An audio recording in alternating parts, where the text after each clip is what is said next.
Now, I like to refer to the sun in three phases. The first phase is known as the healing phase. That is the morning sun. If you want to be exposed to the sun, the morning is the best time for you to do so. That morning sun helps you to get the necessary vitamin D without dealing with the harsh, excessive releasing of the UVA and UVB rays that can damage skin.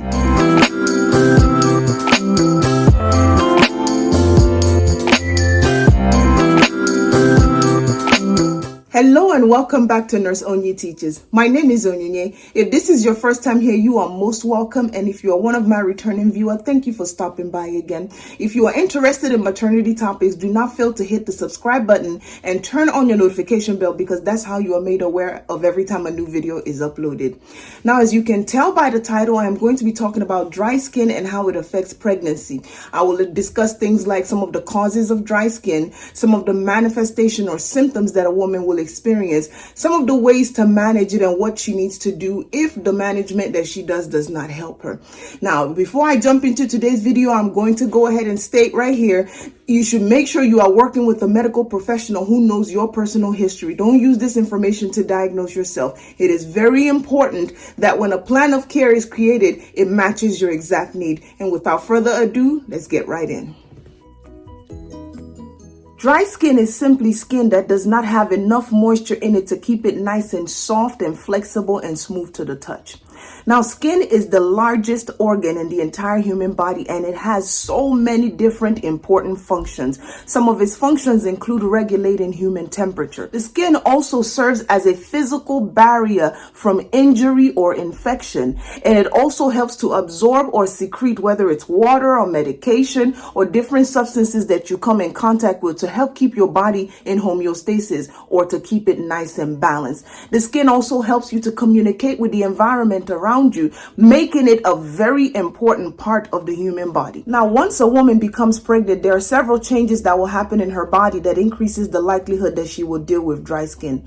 One such change is in the secretion of hormones. Some hormones are secreted in higher levels, and some hormones are less produced in the body. What this causes is an irregular balance in your hormones, and some women would experience loss of moisture and increased dryness. Another thing is, as your belly or your abdomen begins to expand to accommodate a growing baby, that skin becomes very thin and very friable or easy to break and very dry. Also, as women begin to grow along in their pregnancy, they begin to retain a lot more fluid to support their growing baby and their blood needs.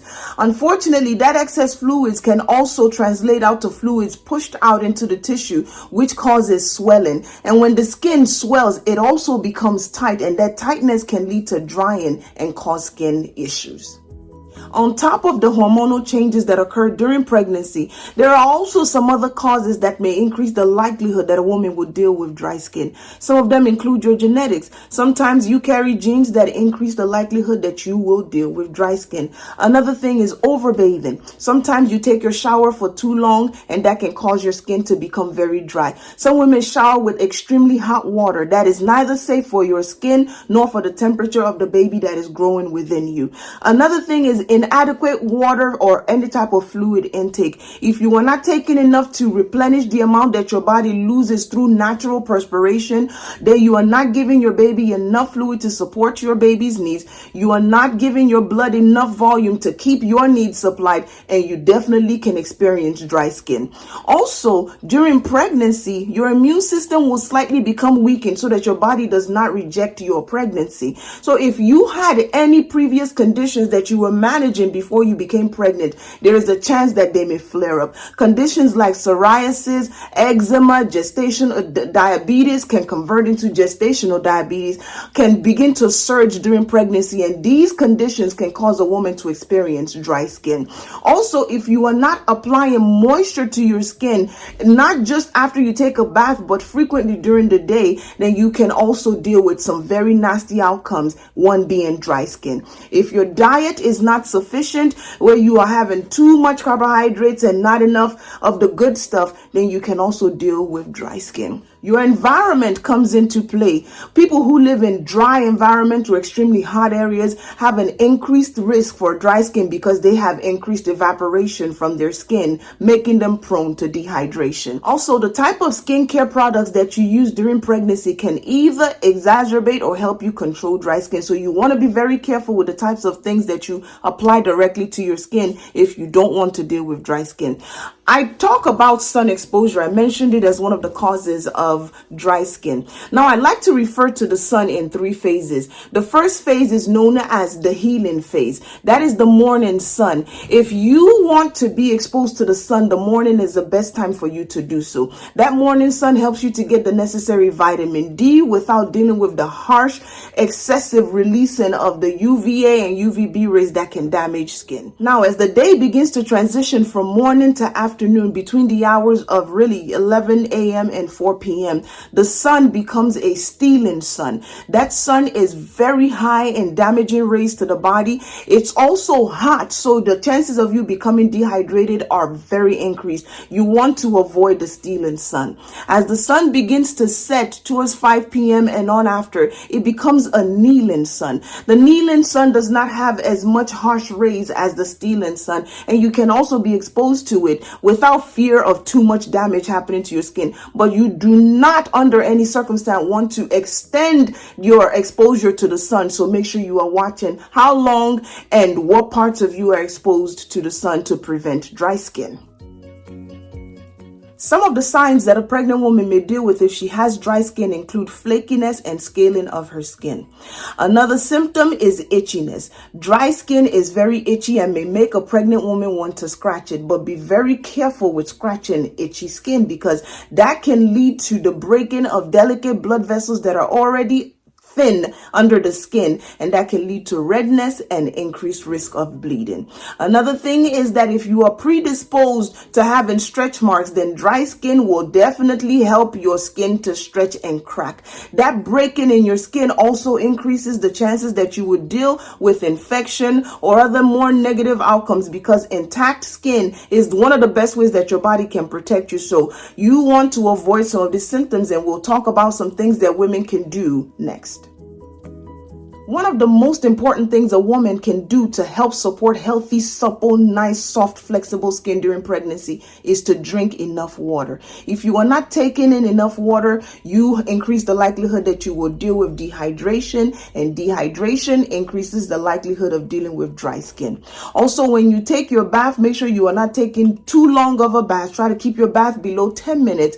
Make sure that you are not bathing with excessively hot water, and make sure that your soap of choice is labeled hypoallergenic. You don't want to use soaps that are loaded with dyes or perfume or anything that can irritate your skin. Once you come out of the shower, make sure that you are applying lotion to your skin as quickly as possible. Also, make sure that your lotion is hypoallergenic. You want to do this because when you come out of the shower, your pores are nice and open and they are very receptive to moisture at that point. So you want to use, as far as I'm concerned, water-based lotion to sort of help your skin be hydrated. And then if you want to, you can use something like a nice bio oil or oil-based lotion to sort of seal that moisture in. You want to avoid any type of stress because stress can affect your skin health. As previously mentioned, be careful with how you expose yourself to the sun. Make sure you treat any chronic conditions, especially those that affected the skin before you became pregnant. If you can, purchase a humidifier for your home. Humidifiers are a great way to keep your skin nice and supple and limit the chances of that skin excessive drying and breakage. Try to make sure that your diet is rich in fruits and vegetables and that you decrease the amount of carbohydrates and processed sweets and sugars that you eat. If you can afford to, make sure you wear soft fabrics like cotton, linen, silk, and avoid itchy fabrics that can break your skin. Now, there are some women that will do all of these recommended tips here and still deal with extremely dry skin. In such cases, it is important for you to talk with your healthcare provider to see if there is a cream or suggestions that can be made to help you manage dry skin so that you can limit some of the negative outcomes that accompany it. Now, if you have learned something from the content of this video, be sure to give it a thumbs up. Make sure you hit the subscribe button so you can continue to learn and grow with this community. If you know somebody who can benefit from this content, share it with them. Make sure that you come along with me as we build this community of empowered individuals who are taking the reins and leading in their own healthcare. And until the next time, I wish you healthy skin, healthy bodies, and a safe, happy pregnancy. Be blessed.